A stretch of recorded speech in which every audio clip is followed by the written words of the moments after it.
So what happens next in the Warner Brothers saga? Donald Trump's Department of Justice, headed up by Attorney General Pam Bondi, is going to review the deal. And here's the thing. We have laws on the books that should block either one of these bids. As a country, we've said since the 1800s that we don't believe in monopolies because they're bad for Americans. If you're talking about the aluminum business back in the 1950s, or you're talking about the movie business in the year 2025, same laws still apply. We believe we should stop these giants from dominating an entire industry and making things worse both for consumers and for workers. A possible Netflix Warner Brothers or Paramount Warner Brothers mega merger is pretty much the reason that antitrust laws exist.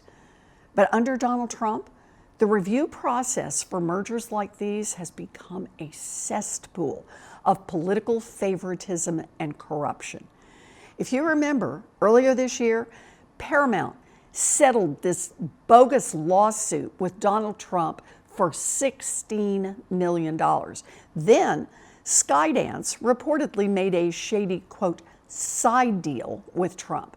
And you know what? The Trump administration approved their merger shortly afterwards. And just this week, Trump said out loud that he'll, quote, be involved as this independent merger review process of Netflix Warner Brothers moves forward.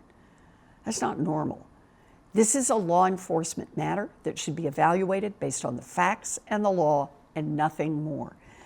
And now, Paramount's hostile bid for Warner Brothers is backed by a who's who of Trump buddies, from his son-in-law Jared Kushner's private equity firm to the Ellison family to money coming in from the Middle East. And that's not just an issue of possible influence peddling and bribery.